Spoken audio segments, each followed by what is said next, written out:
घर की बेटी दाल बराबर। आन्या डांस करने में उस्ताद। एक स्टेप जो वो देख लेती तो हूबहू उसे उतार देती। अरे आन्या बेटा, मेरी बेटी को भी डांस सिखा देना, उसका एनुअल प्रोग्राम है। हाँ आंटी, क्यों नहीं, अब कल शाम उसको भेज देना, मैं सिखा दूंगी। हाँ हाँ, नचनिया ही बन, आस पड़ोस के लोग तुझे इस्तेमाल कर रहे हैं। माँ, इस्तेमाल मेरा नहीं कला का हो रहा है। नाचना एक कला है, कला। आन्या हर बात में अच्छी थी, फिर चाहे वो अच्छा व्यवहार हो या फिर लोगों की मदद करना, वो हमेशा खुद के शौक को पूरा करने के लिए व्यस्त रहती। लेकिन घर वालों को तो उसका ये काम सिर्फ समय की बर्बादी लगता है। कहाँ है आन्या? उसको बोलो कि आज शाम को खाना वही बनाएगी। सपना देख लो कि तुम्हारी बेटी घर का खाना बनाएगी। अरे आसपास के लोगों का काम करने से उसे फुर्सत मिले तब तो कहीं जाकर वो हमारे घर का काम करेगी ना। देखो ना, इकलौती बेटी, ऊपर से गैर जिम्मेदार, अब करे तो क्या करे। तभी पड़ोस की पिंकी आ जाती है। अंकल आंटी, आन्या दीदी कहाँ है? वो क्या है ना, मेरा क्लास वर्क है, वो मुझे समझ में नहीं आ रहा, तो मम्मी ने कहा कि आन्या दीदी से पूछ लो। हाँ हाँ, क्यों नहीं, खुद का तो कोई काम है ही नहीं उसे। जाओ जाओ, सीढ़ी से ऊपर चली जाओ, वही कमरे में है आन्या। एक रोज शहर में डांस कंपटीशन वाले लोग आते हैं, जहां आन्या का डांस सबको पसंद आता है। क्या बात है, छोटे से शहर में इतना टैलेंट? बेटा कौन सिखाता है आपको? कोई नहीं सर, वो क्या है ना, मैं टीवी देखकर सीख जाती हूँ। अरे वाह, और आपके मम्मी पापा कहाँ हैं? वो नहीं आए? नहीं, वो लोग नहीं आए हैं। आन्या कंपटीशन जीत जाती है और घर में टीवी वाले आन्या का इंटरव्यू लेने आते हैं। अरे क्या है, कहाँ घुसे जा रहे हो, क्या हो गया? आप आन्या की माँ है ना? वो क्या है ना, आपकी बेटी ने डांस का कंपटीशन जीता है, हमारे शहर के लिए ये गर्व की बात है, तो हम लोग उनका इंटरव्यू लेने आए हैं। ओहो, बड़ा तीर मारा हो जैसे। अरे उसे आता ही क्या है डांस के सिवा, कुछ और करती तो शायद गर्व होता।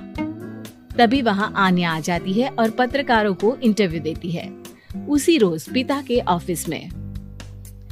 देखो तो आजकल के बच्चे कितने स्मार्ट हैं, धन्य है ऐसे बच्चों के माता पिता को। और किस्मत वाले होते हैं ऐसे माता पिता, वरना मेरी बेटी तो किसी काम की नहीं, सारा दिन बस नाच गाने में ही दिमाग लगाती रहती है। अरे वो बच्ची हमारे शहर की ही है, कितना नाम कमा रही है डांस में, हम तो उसकी बात कर रहे हैं। अच्छा, कोई डांस में भी नाम कमा सकता है?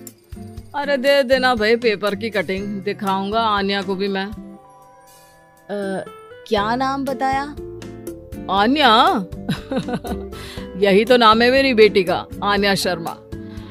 बड़े उम्मीद से रखा था कि कुछ अच्छा नाम कमाएगी, लेकिन नहीं। आजकल के बच्चों को माँ पापा की इमोशन की कदर है क्या? अरे ये देखिए, इस बच्ची का नाम भी आन्या शर्मा ही है, जो पूरे शहर का नाम रोशन कर रही है। पिता अखबार देखते हैं तो सामने बेटी की ही फोटो रहती है। लेकिन ये क्या, जिस फोटो को देखकर हर कोई गर्व कर रहा था, पिता को उस पे कुछ भी खास दिखाई नहीं देता। हमारी ही औलाद है ये, पता नहीं कब कहाँ जाकर नाम लिखवाती है, मुझे तो पता भी नहीं है। अरे शर्मा जी, जरा मिलवा दीजिए ना अपनी बच्ची से, मैं अपनी बेटी को भी ऐसा ही बनाना चाहती हूँ। मेरी बेटी को कुछ टिप्स दे देगी करियर को लेकर। अच्छा, ये दिन आ गया आपकी बेटी के, ले आइए कभी भी, लेकिन बाद में अफसोस ना करिएगा। सभी को आन्या के पिता की बात पर हैरानी होती है कि इतनी टैलेंटेड लड़की के माता पिता आखिर उससे चाहते क्या है। पिता घर आते हैं और माँ से कहते हैं, पता है तुम्हारी लड़की क्या कर रही है, या फिर ऐसे ही व्यस्त रहोगी हमेशा? अरे पता है मुझे, पर आपको कैसे पता चला? अरे कुछ पत्रकार आए थे, पता नहीं कहाँ कौन सा कंपटीशन जीत कर आई है। नजर रखा करो उस पर। तभी वहाँ पड़ोसन आ जाती है, जो पति पत्नी दोनों ही डॉक्टर होते हैं। नमस्ते भाभी, बधाई हो आपको आन्या की कामयाबी की। भाई भगवान बेटी दे तो ऐसी। कहाँ है वो? सच में आपको ऐसा लगता है कि भगवान ऐसी बेटी दे? तो ले जाइए ना अपने साथ, रखिए 2-4 दिन, खुद ही पता चल जाएगा। और नहीं तो क्या, सारा दिन करती क्या है, कहाँ रहती है, हमें तो कुछ पता नहीं होता। ना बताती है ना पूछती है। खैर देखिए, वो वक्त अब गया जब माता पिता बनकर बच्चों की परवरिश की जाती थी। अब तो बच्चों को साथ बिठाकर बात करना जरूरी है। वो क्या कहते हैं, बच्चे के दोस्त बने। तो क्या आप दोनों अपनी बेटी के दोस्त हैं? हाँ, बस अब यही बाकी रह गया था। खैर बताइए, क्या काम है आपको? वो क्या है ना, मैं और मेरे पति दोनों को ही इमरजेंसी कॉल आ गई है अस्पताल से। मेरी बेटी आन्या की अच्छी दोस्त है, तो मैं क्या उसे आन्या के पास छोड़ दूं अगर वो फ्री है तो? माँ कुछ बोलती उतने में ही आन्या आ जाती है। वाह आंटी, क्यों नहीं, मैं फ्री ही हूँ। आप निश्चिंत रहिए, मैं उसका पूरा ख्याल रखूंगी। थैंक्स बेटा। वो अपनी बेटी उनके घर छोड़ जाती है, जो आन्या की उम्र की ही होती है। ये क्या मजाक है आन्या? हम लोगों को सोना भी होता है और हर घर का अपना कायदा होता है। मुझे बिल्कुल पसंद नहीं है कि तुम किसी को भी घर में घुसा लो। धीरे बोलिए पापा, कैसी बात कर रहे हैं? अंकल आंटी डॉक्टर है, पता है ना डॉक्टर का फर्ज क्या होता है। अगर वो किसी की जिंदगी बचा रहे हैं तो क्या हमारा फर्ज नहीं बनता कि हम भी उनकी किसी न किसी तरह से मदद करें? आपको तो पता है घर पर अकेले रहना कितना अनसेफ है। हाँ, तो दुनिया को सेफ करने का जिम्मा तू नहीं ले रखा है? अरे बहुत महंगे अस्पताल के डॉक्टर हैं वो लोग, खूब पैसा मिलता होगा, लेकिन ये नहीं कि मेड रख ले। क्या कहती आन्या, कैसे माँ पिता को समझाती कि किसी की मदद करना कोई बुरी बात नहीं है। खैर कुछ महीनों बाद आधी रात को माँ जोर जोर से चिल्लाकर आन्या के कमरे में जाती है। बेटा बेटा आन्या, पापा के सीने में दर्द हो रहा है, बेटा कुछ कर।